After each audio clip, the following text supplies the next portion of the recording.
chacun de vous, qu'est-ce que vous considérez comme, je pourrais dire, les trois principaux facteurs de succès au niveau de l'adoption du BIM selon chacune de vos perspectives? Peut-être, Daniel, tu peux commencer. Ça laisse pas beaucoup de temps. En fait, je dirais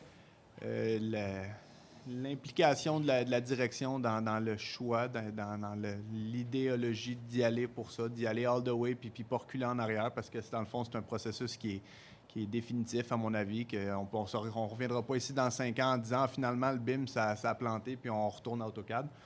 Je suis convaincu qu'on ne verra plus ça. Deuxièmement, c'est d'oser essayer des choses nouvelles, oser aller au bout de ses idées puis proposer à nos collaborateurs des nouvelles manières de gérer un projet, des nouvelles manières de présenter l'information pour aller plus vite puis finir le projet plus rapidement.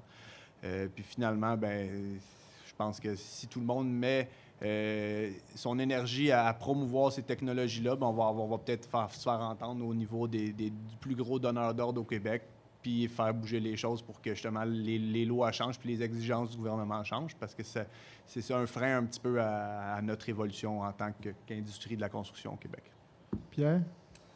Je pense qu'effectivement, c'est une décision d'affaires. C'est-à-dire que les gens qui se lancent à faire ça en BIM, je pense que c'est vraiment une décision d'affaires. Il faut vraiment avoir une volonté au niveau des dirigeants de passer à une autre ère, parce que en fait, ça change vraiment notre façon de réaliser. Je pense qu'il faut voir un petit peu... le deuxième point, c'est peut-être au niveau là, du transfert technologique, puis au niveau de vraiment investir au niveau de nos ressources, puis la compétence de ces ressources-là qui exécutent les projets.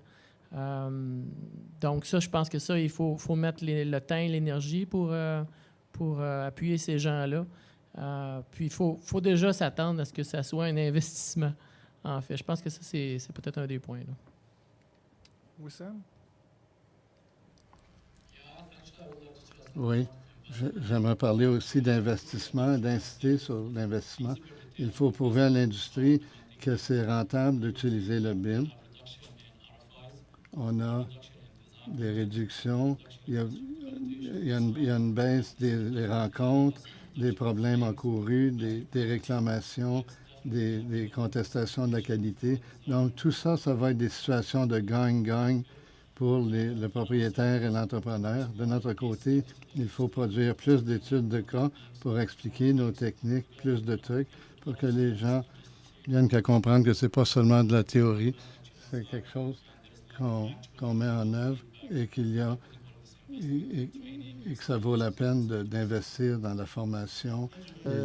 Disons que moi et Cheryl Stubb, on a eu un mandat justement de documenter des cas au Canada, contrairement aux États-Unis où on en trouve à poche jetée. Ici, c'est très difficile. Donc, je pense que c'est important de documenter qu'est-ce qu'on fait ici. Donc, amène aussi, là, disons, Concordia, je pense. Puis même CanBIM peut aider à ça. C'est justement de nous aider à documenter des cas, de partager les meilleures pratiques. C'est comme ça c'est comme ça qu'ils ont procédé aux États-Unis. C'est comme ça, je pense, qu'on va faire grandir notre industrie au niveau du BIM. Donc, excuse-moi. Puis je t'ai mis en dernier parce que tu m'as dit que tu ne voulais pas être en premier, Patricia. C'est parfait. C'est parce que souvent, dans ces genres de choses, il y a beaucoup d'hommes, et on voit ça aujourd'hui. Puis tout le monde dit, OK, ladies first. Donc, je suis la personne avec Deer in the Headlights syndrome. De côté un bureau d'architecture, la façon que nous autres, on a commencé ça, puis c'est le même conseil que je donnerais à d'autres qui veulent s'embarquer sur ce voyage comme on a pris, c'est d'être organisé dans votre démarche. Comment tu prévois de commencer, qui tu vas former, bien choisir ton équipe pour que ton équipe à l'interne est équilibrée et que les joueurs qui sont sur ton équipe veulent gagner le match en fin de compte. Aussi, il faut la même chose au niveau de tes partenaires de travail avec qui tu vas travailler, les ingénieurs structures mécaniques, électriques. Il faut bâtir un niveau de confiance que chacun s'en va et sont alignés ensemble. Le troisième volet, c'est investir dans la formation. Puis je ne parle pas juste de former vos travailleurs à l'interne pour être capable d'utiliser le logiciel, mais aussi c'est une formation continue. Et même si vous avez des jeunes employés, puis on cherche pour les jeunes employés, il faut les former pas juste au niveau du logiciel, mais aussi comment construire, parce qu'ils arrivent vraiment plus vertes. Ils n'ont jamais été sur un chantier. Puis quand tu travailles dans un modèle, c'est pas comme dessiner des lignes. OK, ça c'est une brique, ça c'est une porte. Maintenant, ils travaillent avec des vrais éléments qui vont finir dans un projet.